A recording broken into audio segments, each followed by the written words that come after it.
ماذا يفيدك أن تسمى حافظا وكتاب ربك في الفؤاد تمزقا. السلام عليكم ورحمة الله وبركاته. الحمد لله نحمده ونستعينه ونستغفره ونؤمن به ونتوكل عليه ونعوذ بالله من شرور أنفسنا ومن سيئات أعمالنا من يهده الله فلا مضل له ومن يضلله فلا هادي له وأشهد أن لا إله إلا الله وحده لا شريك له وأشهد أن محمدا عبده ورسوله صلى الله تبارك وتعالى عليه وعلى آله وأصحابه وبارك وسلم تسليما كثيرا كثيرا. أما بعد.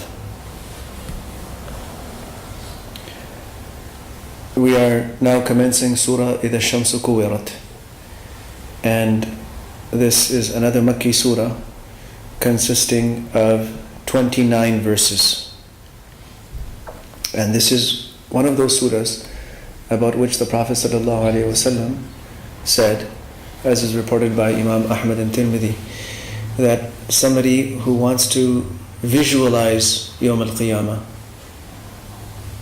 be able to bring it to his mind what it's going to appear like, should recite this surah. He mentioned this surah amongst others because it paints a very, very vivid description of some of the events of Yawm al-Qiyamah, and the other surahs will follow after this. So the opening of the surah is very powerful. إِذَا الشَّمْسُ كُوِّرَتْ, when the sun will be wrapped up. Takwir literally means to wrap something, and similar to perhaps tying a turban or wrapping a turban around someone's head. So what this is referring to is its light, how the light will be folded. Right now the rays of the sun are shooting outwards in all directions, and those rays of light are going straight to exactly where Allah subhanahu wa ta'ala wants them to go, with that intensity and with that speed. A time will come when these rays of light will not be able to shine straight and do what they are doing today. So those rays of light are going to be folded, and so its light is going to dim. And this is going to happen with the stars, it's going to happen with the sun, it's going to happen with the moon. So its light is going to dim. And in a hadith of Bukhari, it's mentioned that إِنَّ الشَّمْسَ وَالْقَمَرَ يُكَوَّرَانِ, that the sun and the moon are both going to be wrapped up. And in a hadith of Musnad al-Bazzar, it's mentioned that they are going to be tossed into Jahannam after that. So why would that be? So the answer is in the Qur'an. Allah subhanahu wa ta'ala says, إِنَّكُمْ وَمَا تَعْبُدُونَ مِن دُونِ اللَّهِ حَصَبُ جَهَنَّمْ أَنْتُمْ لَهَا وَارِدُونَ لَوْ كَانَ هَؤُلَاءِ آلِهَةً مَا وَرَدُوهَا. Allah subhanahu wa ta'ala says that you were addressing those who took deities other than Allah, and those objects that you took as deities, those objects that you took as God, all of you are going to end up in Jahannam. So that will be to show the people of Jahannam that here you are along with the things you used to worship. So those who used to worship the sun, who used to worship the moon, those who used to worship certain other objects and idols, all of them will become the fuel and the pebbles. Hasabu Jahannam will become the pebbles of Jahannam. So إِذَا الشَّمْسُ كُوِّرَتْ وَإِذَا النُّجُومُ انْكَدَرَتْ, and the stars will become faded. Now, inkadarat literally means for something to become cloudy. Something was clear, like for example you have a clear vessel of water, and all of a sudden dirt falls into it, how the color becomes murky. So that murkiness, this is inkadarat. So how right now the light of the stars is piercing white and bright. It's one of the most beautiful things to look at on a clear night. that clear, sharp, white light of those stars. Imagine what will happen when that light turns brown. So it's going to, the color of the light of those stars is going to fade. Of course, the stars will also fall from their places and crumble. وَإِذَا الْجِبَالُ سُيِّرَتْ, when the mountains will be made to move. And we've talked about this in the previous surahs of what exactly is going to happen to those mountains and how they're going to be made to move. And ultimately, they're going to end up like clouds of dust floating through the sky. وَإِذَا الْعِشَارُ عُطِّلَتْ. Ishar is plural of ushara, which refers to the camel that is 10 months pregnant. And that camel is now ready to deliver.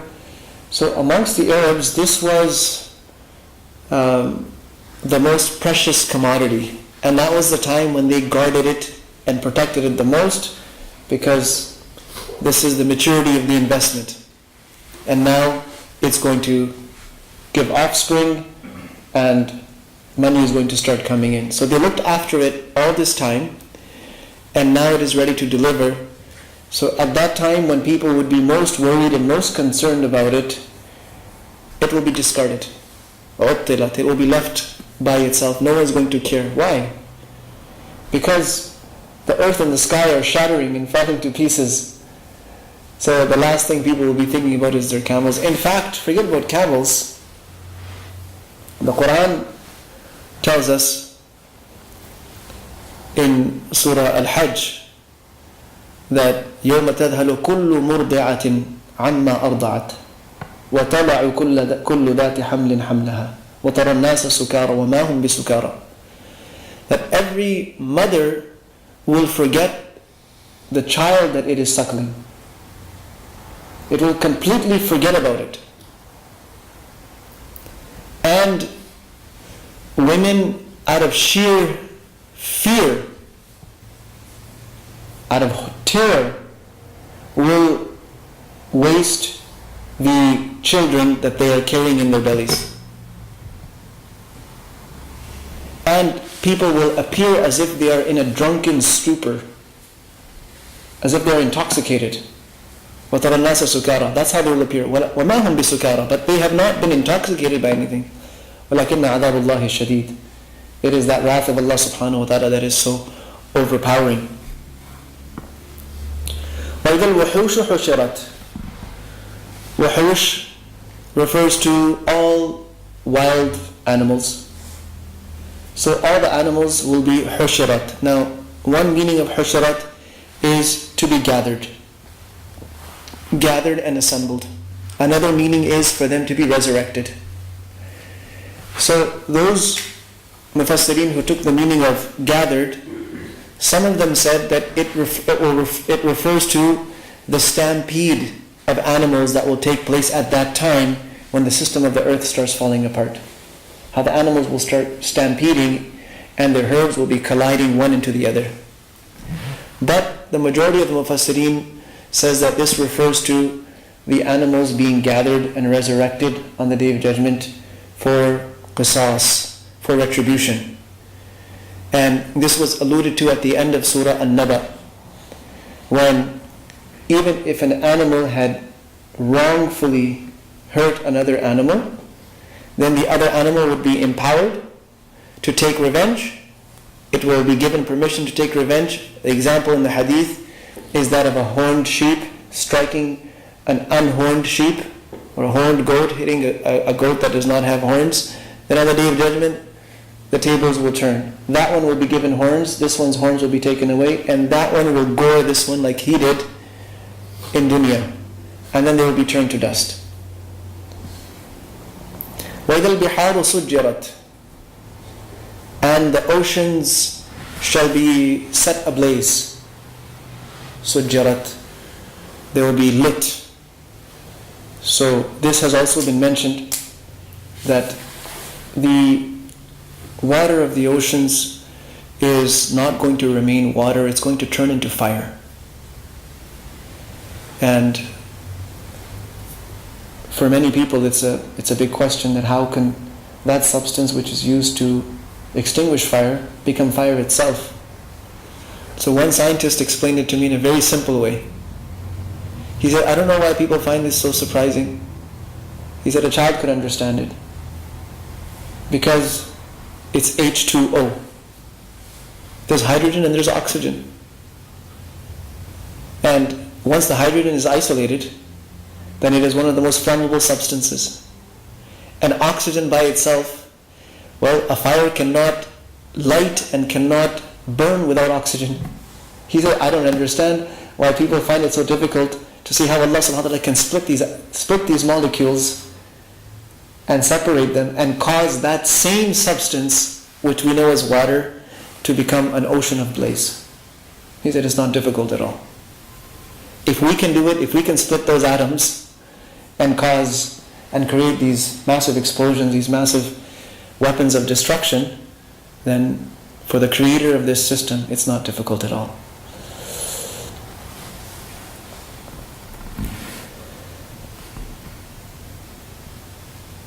وَإِذَا النُّفُوسُ زُوِّجَتْ.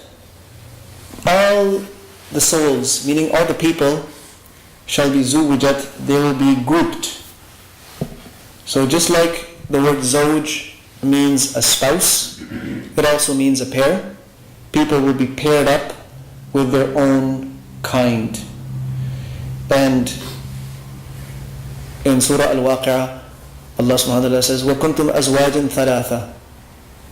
You will be loosely categorized into three groups. فَأَصْحَابُ الْمَيْمَنَةِ مَا أَصْحَابُ الْمَيْمَنَةِ وَأَصْحَابُ الْمَشْأَمَةِ مَا أَصْحَابُ الْمَشْأَمَةِ وَالسَّابِقُونَ السَّابِقُونَ أُولَٰئِكَ الْمُقَرَّبُونَ. The people of the right, they will be grouped together, and then amongst them will be subgroups. The people of the left will be together, and then there were those who rushed forward, who beat everyone. And in Surah As-Safat, Allah subhanahu wa ta'ala says, احشروا الذين ظلموا وأزواجهم وما كانوا يعبدون من دون الله. So, وَظَالِمِينَ وَأَزْوَاجَهُمْ, and those that were like them, those of their ilk, of their group, they will all be. So, on the Day of Judgment, people will be grouped according to their beliefs, types of beliefs and types of actions. So people of shirk will be together, people of iman will be together, people of nifaq will be together, people of a certain type of good deed will be grouped together. The people of sadaqat will be together. The people of salat will be together. The people of siyam will be together. Those who excelled in a particular aspect of good deeds will all be put together, and this will be displayed as they're entering into Jannah from those gates. Allah subhanahu wa ta'ala has kept these 8 gates for those 8 categories of people, of good people.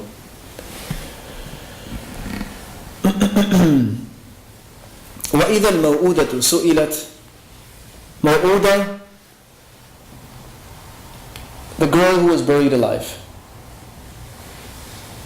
So it was a custom in the period of ignorance that if somebody had a daughter, then for some tribes it was a matter of shame. It was an embarrassment. They prided themselves so much in having male offspring that if anyone did have a daughter, and when they had a daughter, it was something that they did not want to be revealed. And they would keep these daughters hidden in their houses. They would keep them hidden. Some would just go and bury them right away, bury them alive. And others would let them grow a little bit, because of course the mother would be very, very attached to it. She would not let the child go so quickly. And through some excuse, they would take that young girl away and dig a hole for her and bury her alive for some strange reason. And the Qur'an describes this. وَإِذَا بُشِّرَ أَحَدُهُمْ بِالْأُنْثَى.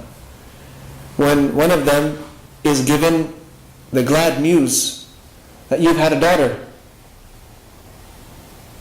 ظَلَّ وَجْهُهُ مُسْوَدًّا وَهُوَ كَظِيمٌ. Their face would turn dark with anger and rage, and they would be suppressing this rage. يَتَوَارَى مِنَ الْقَوْمِ مِنْ سُوءِ مَا بُشِّرَ بِهِ. And this man would feel so embarrassed that he would be hiding from his people. He would not want to show his face in front of anyone, because they would ask him, what did you have? Was it a boy or a girl? Running away from that question. And then fighting with this issue and trying to deal with it. أَيُمْسِكُهُ عَلَى هُونٍ أَمْ يَدُسُّهُ فِي التُّرَابِ. Should he hold on to this child? Should he keep it and then be disgraced? Or should he just go and bury it in the dirt? سَاءَ مَا يَحْكُمُونَ. Most of them made a very terrible decision. They would go and kill that girl in this most cruel and inhumane way, by digging a hole and putting her inside there and then throwing dirt on her, walking away while they can still hear her screams, and leaving her there to die. So she will be asked, وَإِذَا الْمَوْءُودَةُ سُئِلَتْ. She will be asked, بِأَيِّ ذَنْبٍ قُتِلَتْ. What mistake did she make for which she was killed? For what sin was she killed? Did she take someone's life? Did she cause damage to someone? What was it that she did? Of course, these children, these girls, were completely innocent. So why are they being asked? They are being asked to seal the fate of the person who perpetrated that crime in front of him. Just like in court, if a victim is asked in front of the oppressor, or in front of the person who caused them harm, it's a terrifying experience for that person, for that criminal, because their victim speaks out in front of them. So it will be to cast horror and terror into the hearts of those people who did these crimes, those fathers ultimately who did this, to make them even more scared, and to make them aware that we did this to a soul, we did this to a person, and that person did nothing wrong. A perfectly innocent soul, a perfectly innocent child. وَإِذَا الصُّحُفُ نُشِرَتْ. The scrolls will be unfolded. The scrolls of deeds. The books of deeds will be unfolded. They will be opened up. And وَنُخْرِجُ لَهُ كِتَابًا. In Surah Bani Israel, Allah subhanahu wa ta'ala says, وَنُخْرِجُ لَهُ كِتَابًا يَلْقَاهُ مَنْشُورًا. We will produce for him a book that he is going to find laid open for him. اقرأ كتابك. He will be told, go ahead, read your own book. This is your biography. This is all about you. Everything you said, everything you did, every intention you made, every motive you had, every big and small, good and bad deed.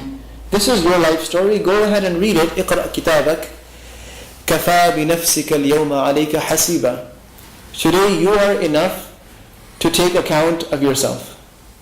No one needs to tell you. You read it, all the evidence is right there. You decide where you should go. And these books will be given, as you will see up ahead in Surah Al-Inshiqaq, that these books will be given to people either in their right hand or in their left hand. And فَأَمَّا مَنْ أُوتِيَ كِتَابَهُ بِيَمِينِهِ. A person who gets his book in his right hand, فَسَوْفَ يُحَاسَبُ حِسَابًا يَسِيرًا. This is going to be the indication that his account is going to be easy. حِسَابًا يَسِيرًا. And the Prophet ﷺ used to make this dua frequently. Allahumma hasibni hisaban yasira. Oh Allah, take an easy account of me. So as Aisha radiallahu anha asked the Prophet ﷺ, Ya Rasulullah, man hisab al-yasir? Account from Allah and it be easy? How do these things go together? If Allah is taking the account, how can it be easy? So the Prophet ﷺ said that Al-Hisab al-Yasir is that his book is opened and it is closed and he is let go. Just like that. Go, you can go, you're pardoned. Then the Prophet ﷺ said, فَإِنَّهُ مَنْ نُوقِشَ الْحِسَابَ يَا عَائِشَ هَلَكَ.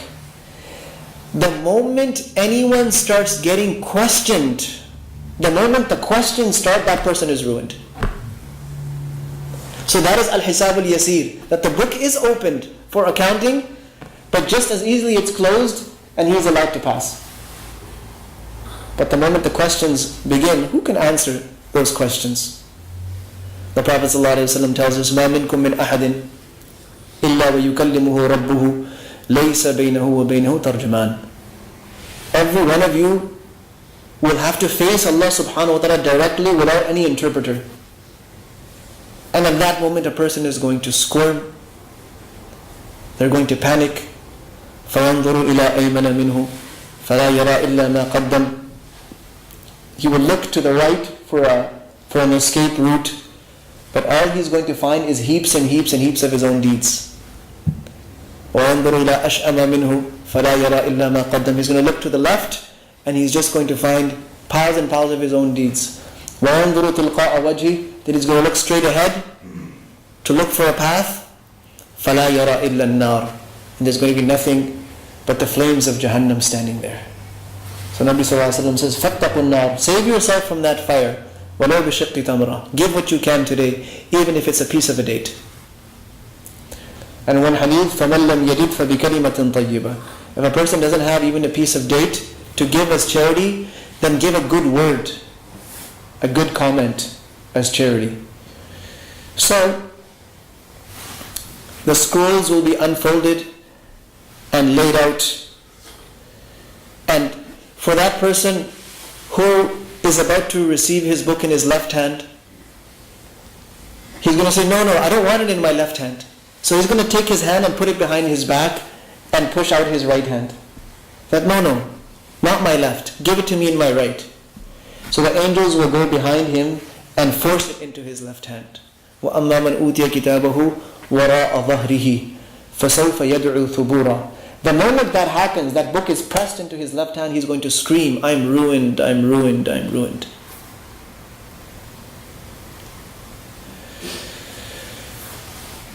وَإِذَا السَّمَاءُ كُشِطَتْ. The sky will be peeled off. So, if the sky is a covering for the earth, then imagine a covering over anything being stripped off. And the word kashata is used for separating the skin of an animal, the hide of an animal from its flesh. So those of you who have ever seen an animal being skinned, you will see that, a few slices, and then how the person inserts their hand and loosens it up and then peels it off. That act of peeling is called kashata.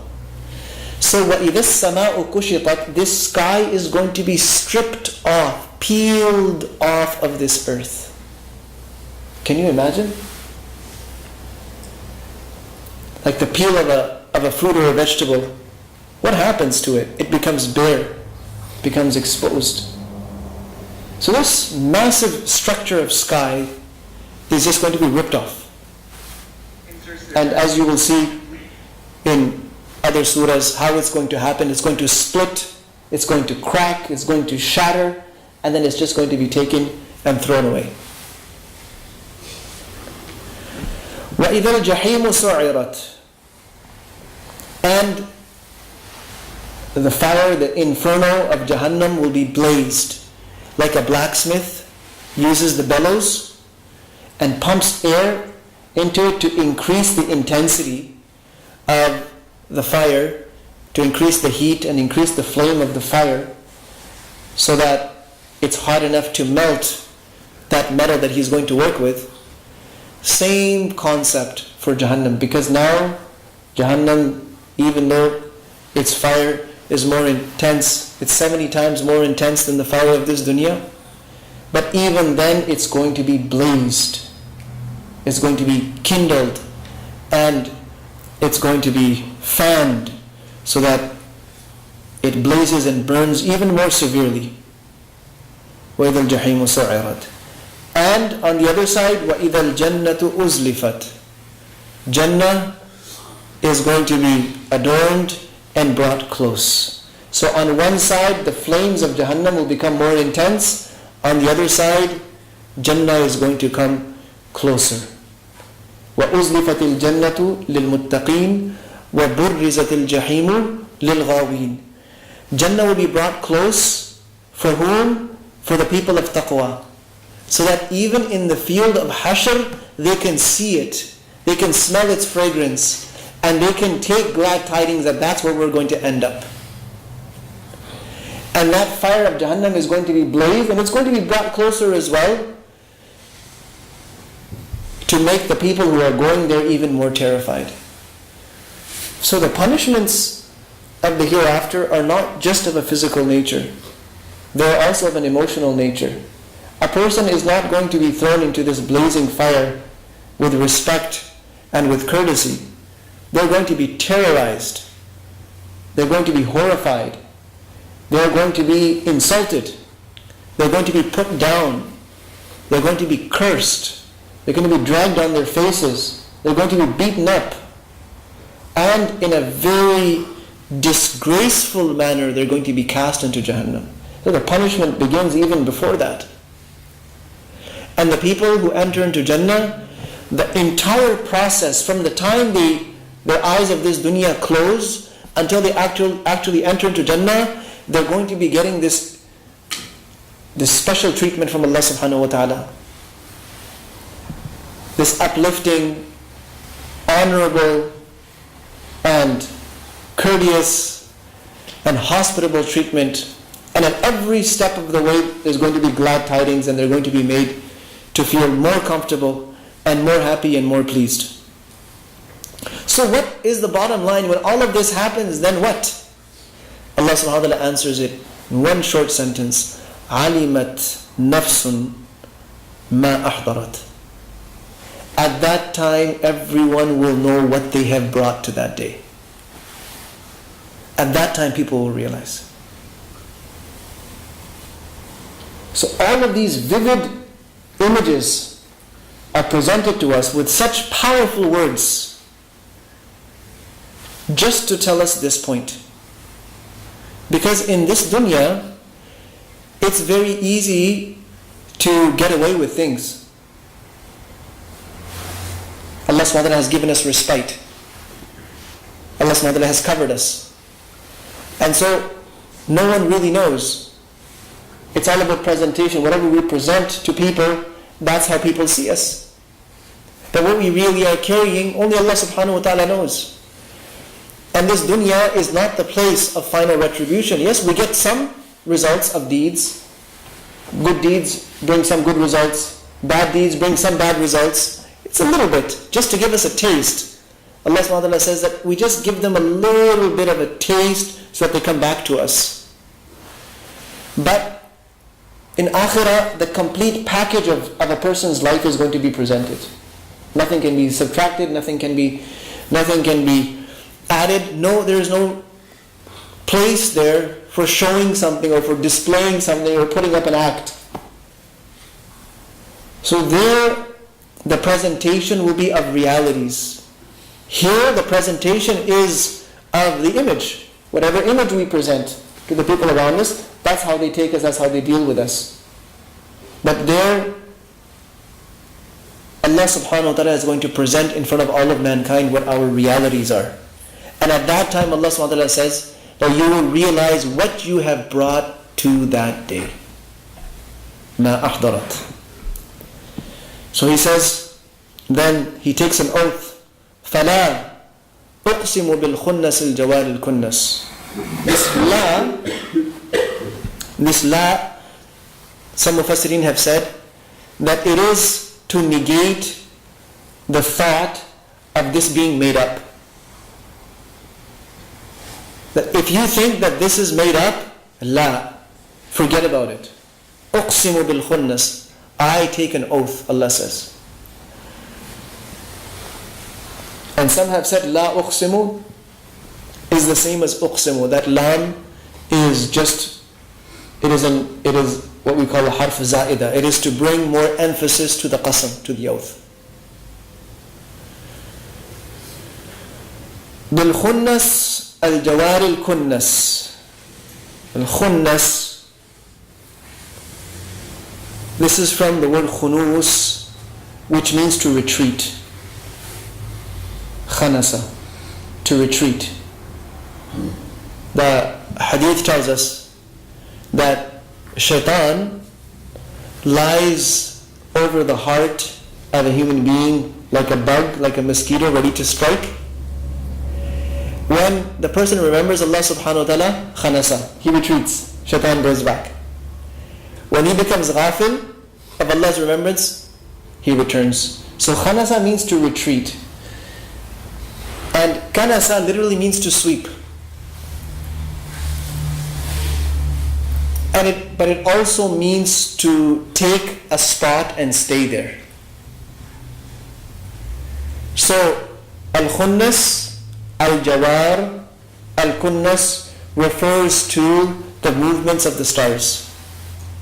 Allah subhanahu wa ta'ala swears by those stars that retreat. For example, when the day comes, when daylight comes, they retreat. And they are al-jawar because they don't stay in one place all the time.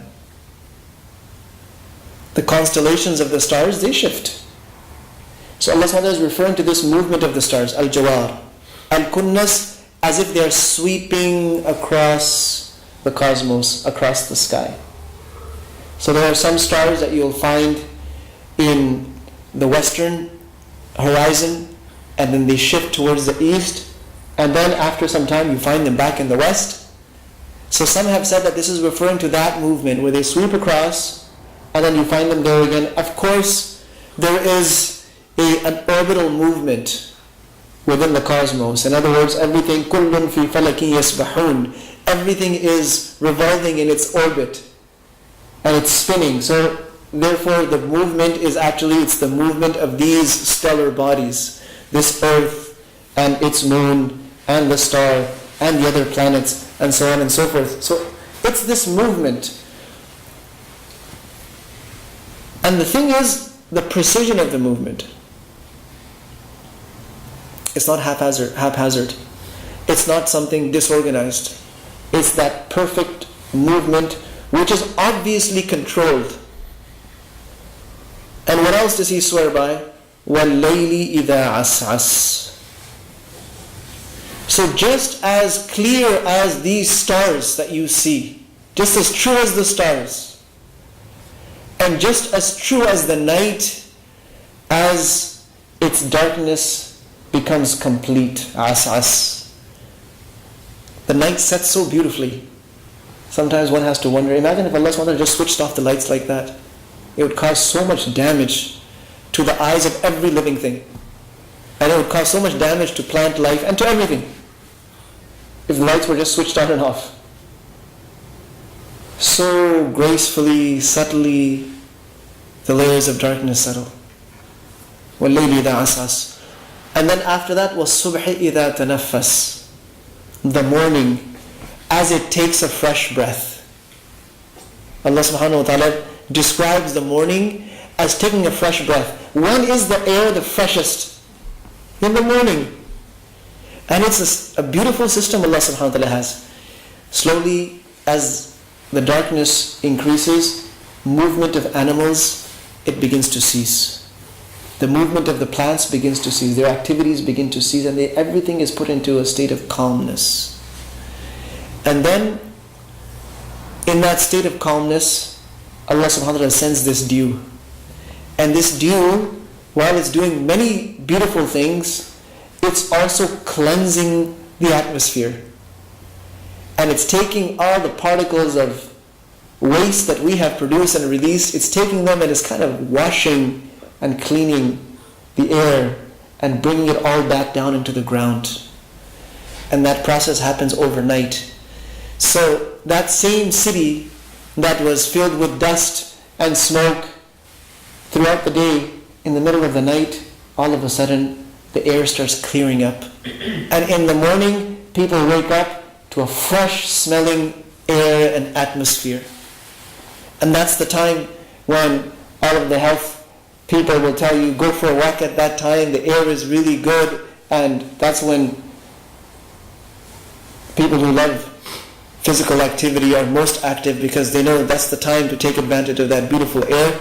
Allah subhanahu wa ta'ala is swearing by it, was subhi that tanaffas. I swear by that morning as it takes a fresh breath. What is Allah subhanahu wa ta'ala swearing about? What is He swearing to? إِنَّهُ لَقَوْلُ رَسُولٍ كَرِيمٍ. This Qur'an is not made up. This is the word conveyed by a very noble messenger. لَقَوْلُ رَسُولٍ كَرِيمٍ. The people of Makkah said that these are jinns. Either he's making it up, or there are jinns coming and talking to him, whispering to him. He's possessed. أَفْتَرَ عَلَى اللَّهِ كَذِبًا أَمْ بِهِ جِنَّةً. Some said he is insane. Some said he is a magician. Some said, no, إِنَّهُ لَقَوْلُ. Allah SWT is taking all of these big oaths and He says, no, I swear, these are words conveyed to him by a very noble messenger, meaning Jibreel. ذِي قُوَّةٍ. And that messenger is not just noble, he is very, very powerful. He is the one who flipped over the land of the nation of Lut with the tip of his wing. He is the one who screamed once and the entire population of Thamud perished in one moment. He is the one who has great strength, ذي قوة. عند ذي العرش مكين. And he has a very great position with Allah subhanahu wa ta'ala, with the one of the throne. Makin. He has a fixed position there. He has great authority there. And muta'. He is obeyed. He is obeyed. How is that? When Allah subhanahu wa ta'ala passes a command, all of the angels, they begin to tremble in awe of Allah subhanahu wa ta'ala. The hadith explains to us.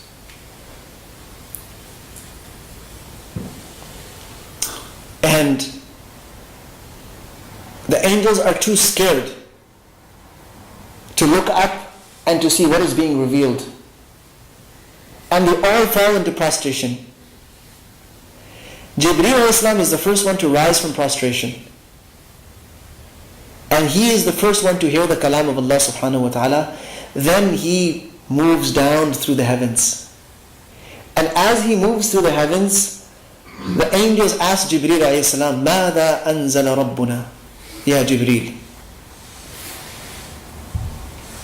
What did Allah subhanahu wa ta'ala reveal? So Jibreel says, الحق وهو العلي الكبير. Allah has revealed the truth. He is the high, the mighty. Jibreel alayhi salam conveys the message. And whatever message he conveys, right away they start carrying it out. When the Prophet sallallahu alaihi wasallam was taken on the journey of Isra and Mi'raj, during the Mi'raj, he alayhi salatu wasalam came to various skies. And at each sky was the angel or the angels that were deputed to guard that sky. And no one could have access. Who did they give access to? It wasn't Nabi sallallahu alaihi wasallam telling him himself. It was Jibreel alayhi salam. They said, who is it? Jibreel. Who is with you? Muhammad sallallahu alaihi wasallam. Has he been allowed as well? Yes. They would open the door. So he is muta'in thamma. There in the heavens, he has great authority. And Ameen, he is trustworthy. So this Qur'an, as Allah subhanahu wa ta'ala had it written in Al-Lawh al-Mahfuz, Jibreel alayhi salam conveyed it exactly to the heart of Muhammad sallallahu alayhi wa sallam. And every command that Allah subhanahu wa ta'ala wishes and issues, Jibreel alayhi salam ensures that it is carried out exactly in that manner. مُطَاعٍ ثَمَّ أَمِينٍ وَمَا صَاحِبُكُمْ بِمَجْنُونَ. And this companion of yours, meaning Muhammad sallallahu alayhi wasallam, he is not insane. He is not insane. Of course, how could he be insane when all they have seen from him since he was a child is intellect. They have seen honor, nobility, truth, honesty, piety, purity, innocence. That's all they've seen. So for them to say something ridiculous like this is unacceptable. Then he says, وَلَقَدْ رَآهُ بِالْأُفُقِ الْمُبِينِ. And from this part to the end of the surah, there is a very lengthy discussion. And that discussion revolves around, did our Prophet ﷺ see Allah subhanahu wa ta'ala during Mi'raj, or did he not see him? And these next few verses, وَلَقَدْ رَآهُ بِالْأُفُقِ الْمُبِينِ, and then the next ayat, وَمَا هُوَ عَلَى الْغَيْبِ بِضَنِينَ. This next ayat refers to this issue that did our Prophet ﷺ have knowledge of the unseen or not. So these are two lengthy issues. Inshallah, we will speak about both of these issues in our next lesson. بإذن الله. سبحان الله وبحمده سبحانك اللهم وبحمدك أشهد أن لا إله إلا أنت أستغفرك وأتوب إليك. سبحان ربك رب العزة عما يصفون وسلام على المرسلين والحمد لله رب العالمين. والسلام عليكم ورحمة الله.